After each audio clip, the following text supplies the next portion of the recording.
It seems like the 10th generation of gaming could be right around the corner, a year or two from now. This is lavoncason here, back at it again with another YouTube video, and the PS6 and the next generation Xbox could be releasing in 2027. That is the most likely launch date for both consoles, but there could be a possibility that the next Xbox could release in 2026 to get ahead of PS6. And yeah, both consoles are supposed to be using UDNA for the GPU architecture, and there's a 20 performance gain over RDNA 4 in raster and 2x gain for ray tracing and AI. And here's a big one. No 3D cache. There were some people out there that were expecting, these next generation consoles to have 3D cache, but it doesn't seem like that will be the case. This comes from Kepler L2, by the way, if anyone's wondering. So take this information as you will. You can take it as a grain of salt. You can think of it as believable. Take what you will with it. So yeah, both are likely 2027, but I do know that other people have mentioned it too, that Microsoft wants to get ahead of PS6, so 2026 could be possible, especially they're releasing all their big titles next year. Halo, Combat Evolve, Forza Horizon 6, Gears of War E-Day, all these games are releasing on PlayStation 5 as well. So Microsoft/Sony overstate the degree of customizations they make most of the time. It's re-adding features that AMD removed in recent architectures to enable backwards compatibility, or removing features they don't use. In terms of actual CPU or GPU performance, it's 99% of AMD's work that matter.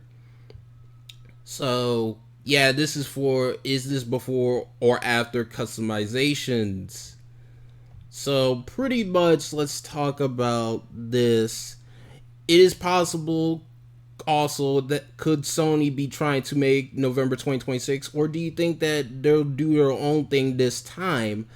I can't help but think if the text/specs are similar or the same, they wouldn't want to give Xbox any head start with the big games. And his reply is, Kepler's reply is, they could rush it, but there's no real reason for them to do it, unless they think Xbox having potentially a year of better performance on GTA 6 is a big deal. And isn't the PS5 Pro, a lot of people bought that for GTA 6. That's the main big reason why a lot of people bought the PS5 Pro, GTA 6. And yeah, it is what it is with that. So how do I feel about this?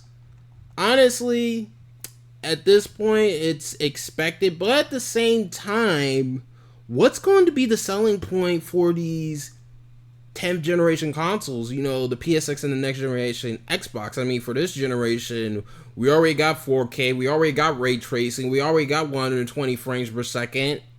I mean, what else could they sell us on to make us gamers go on to the PS6 and the next generation Xbox? And we all know that cross generation is still going to be a thing. Even when the PlayStation 6 and the next generation Xbox comes out, those games are still going to be releasing on the Xbox Series X and S, the PS5, the PS5 Pro, and even the Nintendo Switch 2. Like, it's going to be a hard sell for these 10th generation consoles.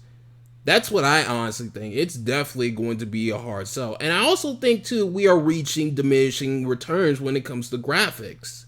That's how I honestly feel, if anything. But maybe I could be wrong on that. Maybe you guys think that I'm not looking at something. Maybe I'm talking crazy or something like that. But yeah, do you guys think that this 10th generation is starting too early? Let me know in the comment section below. And do you guys think that we're reaching diminishing returns when it comes to graphics, or maybe I'm just being crazy? Let me know in the comment section below on that as well. And what's going to be the big selling point of 10th generation consoles? Hope you guys have a good day. Peace, and this is lavoncason, and bye.